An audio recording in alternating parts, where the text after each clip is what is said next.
Bienvenidos a todos, mi nombre es Paulina Rebolledo, enfermera de atención primaria, y el día de hoy en nuestro módulo sobre actualización de garantías explícitas en salud, revisaremos en esta tercera unidad algunos conceptos relacionados a lo que tiene que ver con el GES en cuanto a la sospecha, cuándo es sospecha, cuándo es confirmación diagnóstica, ya hablaremos un poco del tamizaje y también cuándo descartamos casos.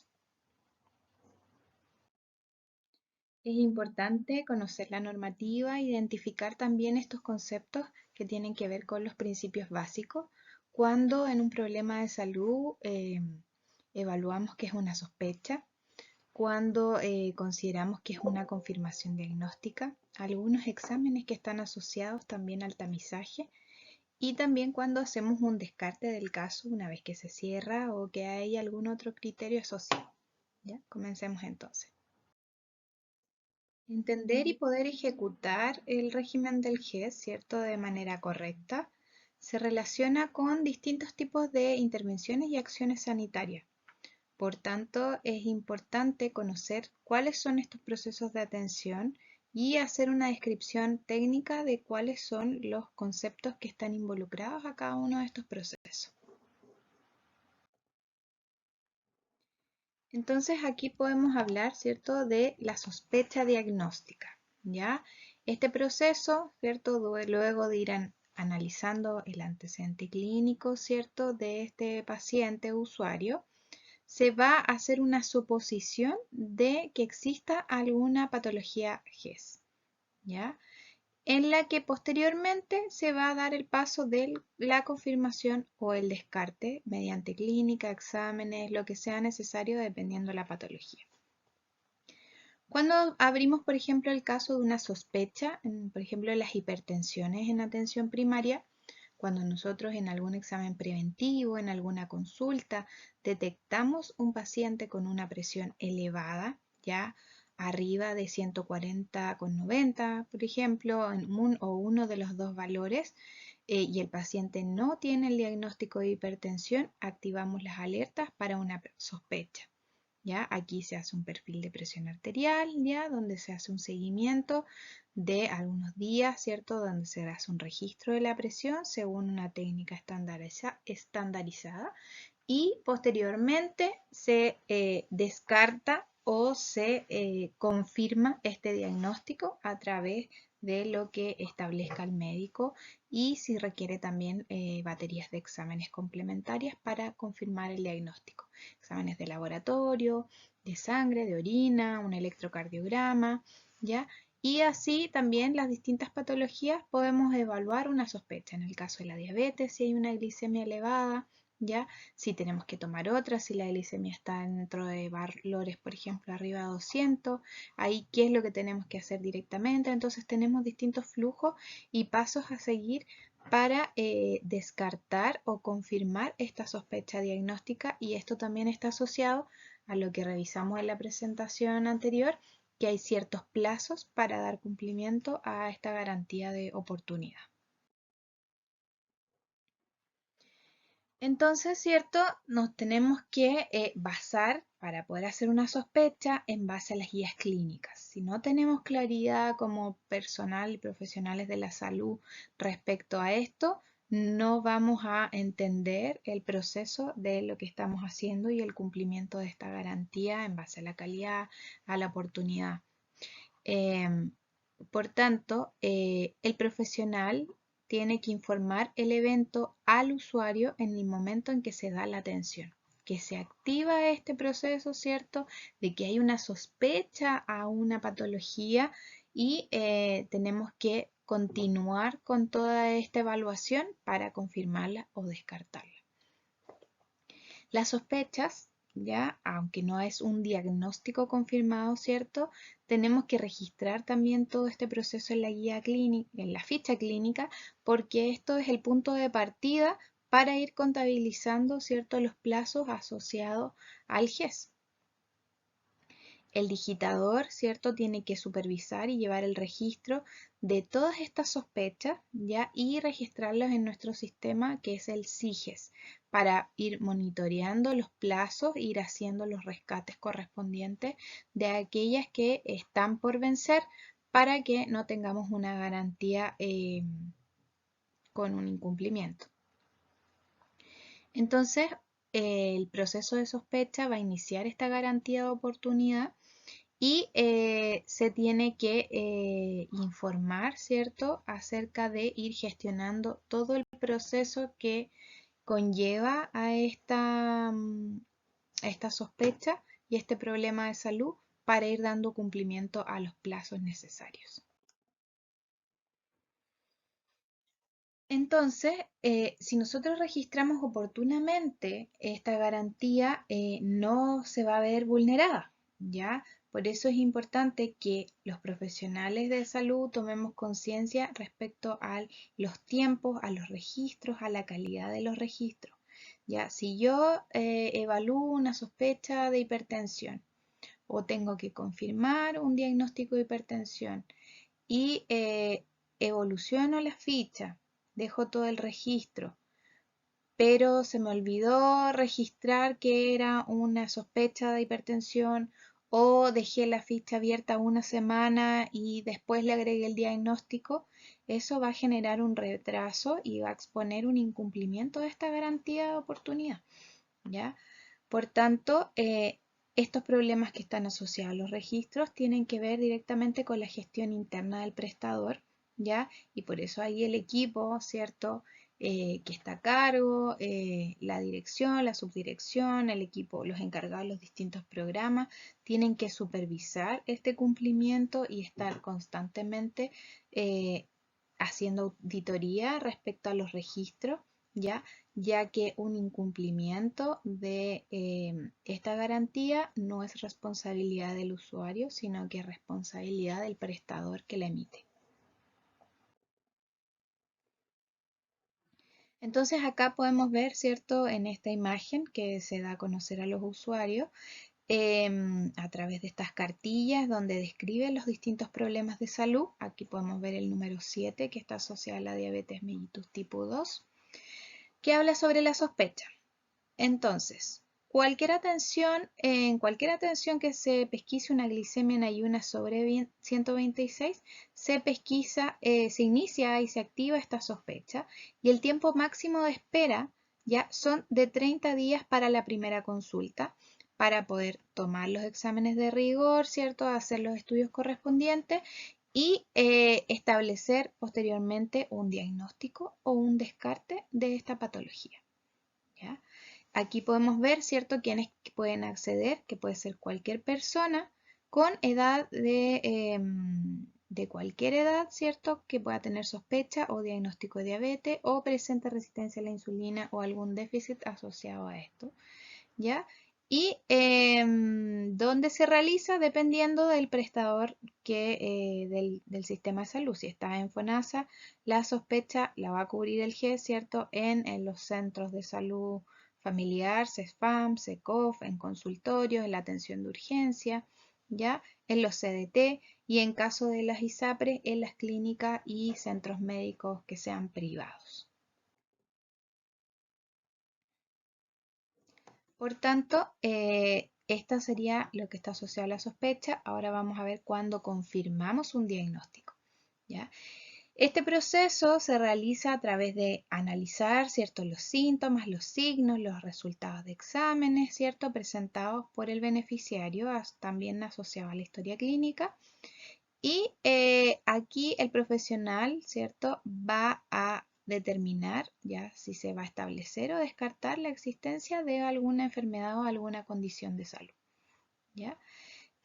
Acá el prestador debe informar tanto a los pacientes FONASA y ISAPRE que se ha confirmado el diagnóstico de algún problema que está asociado y está dentro del GES, ¿ya? Entonces, la responsabilidad acá de la confirmación diagnóstica va a ser del médico, porque el médico va a establecer o descartar el diagnóstico.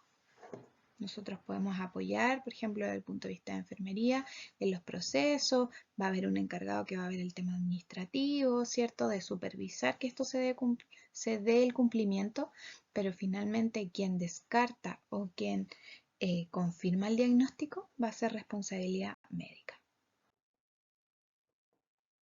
Por tanto, cada vez que un profesional confirme este diagnóstico, debe en forma obligatoria completar el formulario de constancia de información de paciente GES. ¿Ya?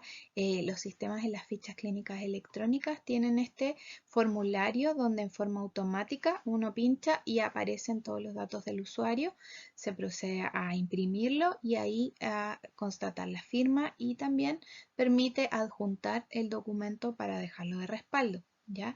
También existen talonarios de este formulario donde se hace el registro a mano y posteriormente cada unidad, ¿cierto? Donde según el proceso interno se acuerde almacenar, se deben guardar estos consentimientos en caso de que no tuviéramos acceso a ficha clínica electrónica y se tuviera que realizar en papel. ¿Ya? Si hay un corte de luz, también tenemos que utilizar los talonarios y poder respaldarnos respecto a la constancia y a la notificación a través de este formulario.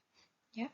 Entonces este documento va a certificar de que se ha confirmado el diagnóstico de algún problema de salud que está contenido en la GES, ¿ya? Y que a partir de ese momento tiene derecho a las garantías que señala, ¿ya? Y para poder tener el acceso, ¿cierto? Tiene que atenderse a través de la red de prestador que le corresponda, sea a través de FONASA o a través de ISAPRE. Entonces, como ya hemos visto, ¿cierto? Este es el formulario de constancia, ya tiene estos antecedentes, tiene que ser extendido en 2 copias y tiene que estar firmado por el prestador de salud y por la persona beneficiaria o por su representante, es decir, por la atención, en este caso médico, ¿cierto? Que confirma el diagnóstico y tiene que estar en forma clara en la fecha y en la hora de la notificación. Y además uno guarda una copia para que quede con el prestador institucional y la otra copia se le hace entrega al paciente. Entonces siempre es importante tener 2 copias asociadas. Entonces, ¿cuál es el proceso de esta confirmación diagnóstica? El profesional tiene que informar el evento en el momento de la atención. No podemos informarlo 2 días, 3 días después, sino que hay que informarlo. Hay que registrar la confirmación en la hoja diaria de atención ya para ver el tema estadístico. También la ficha clínica electrónica permite hacer este registro de la notificación y en forma digital. Y si el digitador ingresa, aquí la labor va a ser ingresar esta confirmación al sistema SIGES ya para cumplir con la garantía de oportunidad y estar en forma constante monitorizando estos registros.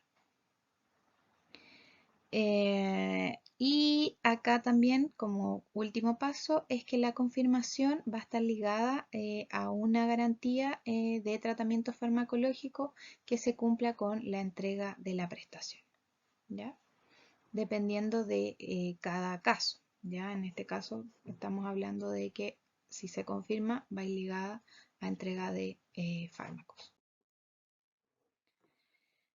También es importante, ¿cierto?, dentro de las consideraciones para una confirmación, registrar en esta hoja diaria, ya si es en papel, tiene que ir con el timbre, con todos los datos, qué establecimiento es, con la fecha, ya el horario y todo lo que está asociado para la confirmación. Este registro nos va a permitir cumplir con esta garantía de oportunidad y que se tomen todas las acciones a tiempo y también nos va a permitir supervisar el cumplimiento y hacer un seguimiento de todos los plazos para esta confirmación. Y es importante que tiene que quedar en la ficha clínica una vez que se notifica y se confirma todos los antecedentes asociados al tratamiento y a los fármacos, que como había señalado, esto tiene que realizarlo el médico. Entonces acá, ¿cierto? Podemos ver, continuando con el caso de la diabetes tipo 2, ¿cierto? Una vez que confirmamos el diagnóstico con antecedentes de laboratorio y se establece el diagnóstico médico, se tienen que realizar todas las prestaciones asociadas al tratamiento, ¿ya? El inicio del tratamiento, una vez que se confirma el diagnóstico, tiene que darse inicio dentro de las 24 horas. O sea, idealmente el paciente es atendido, tiene que pasar al retiro de su tratamiento que fue indicado. Y en caso de que requiera la derivación según indicación médica, la atención por médico especialista tiene que ser un plazo de 60 días. Y el fondo de ojo anual, ¿cierto? Recordemos que para los diabéticos hay un riesgo de retinopatía diabética, por tanto se tiene que tomar dentro de 90 días desde la indicación desde el equipo tratante una vez al año o dependiendo las complicaciones que presente la frecuencia con el que va a ser tomado. Pero el chequeo tiene que ser mínimo anual. Ahora vamos con otro concepto, ya vimos la sospecha, la confirmación y también hay un concepto asociado que es el tamizaje. ¿Qué es el tamizaje? Es una acción, ¿cierto?, que se realiza a través de pruebas diagnósticas, ya para identificar si es que está la presencia o ausencia de alguna enfermedad.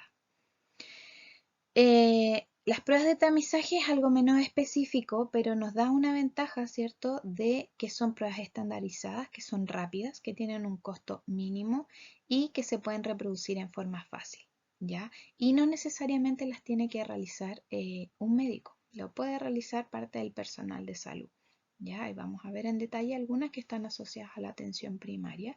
¿Y cuál va a ser el fin de este tamizaje?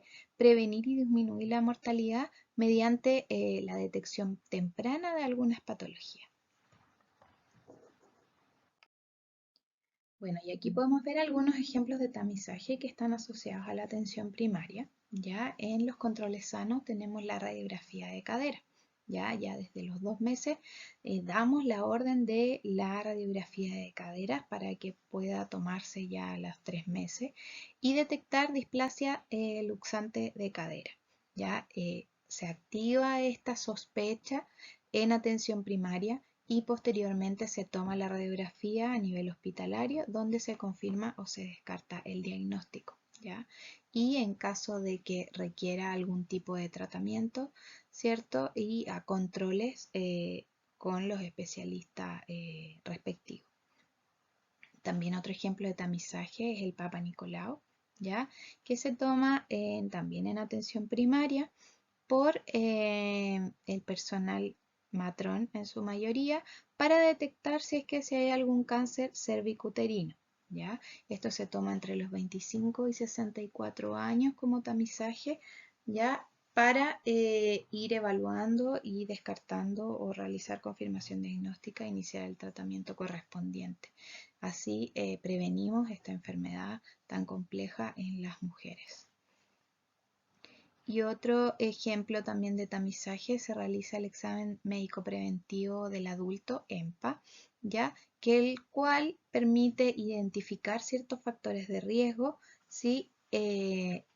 Tales como el tabaquismo, el consumo de alcohol, ya se evalúa el índice de masa corporal, se realiza un control de presión arterial, ya para evaluar el riesgo de presentar alguna patología, ¿cierto? Y también va asociado a exámenes de laboratorio, como glicemia, colesterol total, el VDRL para pesquisar si es que hay una enfermedad de transmisión sexual como la sífilis y se debería realizar una vez al año a todos aquellos pacientes que no presenten patologías crónicas como hipertensión o diabetes. Entonces acá reforzamos un poco lo de la diapositiva anterior que está asociado a la displasia luxante de cadera y que es una prestación que va a estar garantizada, ¿cierto?, para la totalidad de los beneficiarios, solo con cumplir los criterios que están establecidos. Entonces, por ejemplo, ya en la asistencia a un control sano de un menor de 2 o 3 meses, le vamos a indicar a todos, ¿cierto?, este tamizaje mencionado. Ya, por tanto, en este caso va a ser responsabilidad de la enfermera, ya, o enfermero, que tiene que dejar esta orden porque es un tamizaje para continuar con los pasos, ¿cierto?, como sospecha y a nivel hospitalario, cuando se toma el examen, se va a confirmar o descartar si es que se puede presentar. ¿Ya? ¿Por qué? Porque la displasia de caderas va a ser más común en esta etapa donde tenemos que solicitarlo y está asociado a este tamizaje. Lo mismo el tema de la sospecha del cáncer cervicuterino, también tomamos a todas las mujeres para poder pesquisarlo, y lo mismo de los exámenes preventivos, ya que en la etapa adulta tenemos riesgo de poder padecer estas patologías. Entonces vamos a hablar de este otro concepto que está asociado a cuando descartamos un caso, ¿ya?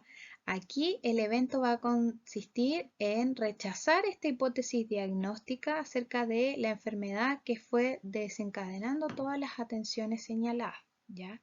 Aquí también es importante que hay que informar esta situación al paciente en el momento que es atendido, ¿ya? En el momento que llegó el paciente con una glicemia 126, vuelve con otros exámenes para revisarlo, hay que decirle, no, esta patología se descarta y cerramos el caso porque no hay una sospecha, ¿cierto? O sea, no hay una confirmación diagnóstica que está asociada a la diabetes. Posteriormente, por ejemplo, si hacemos un examen de un perfil de presión, seriado de presión, y evaluamos el caso, ¿cierto? Y el médico revisa todos los antecedentes, descarta esta confirmación, esta posible confirmación diagnóstica y descarta que el paciente no tenga hipertensión, ¿ya? Y así con las otras que están asociadas al GES. Eh, También el proceso se hace lo mismo, donde descartamos en la hoja de atención diaria, de atención primaria, para poder finalizar el proceso de la garantía. ¿Ya? El digitador por sí solo o el prestador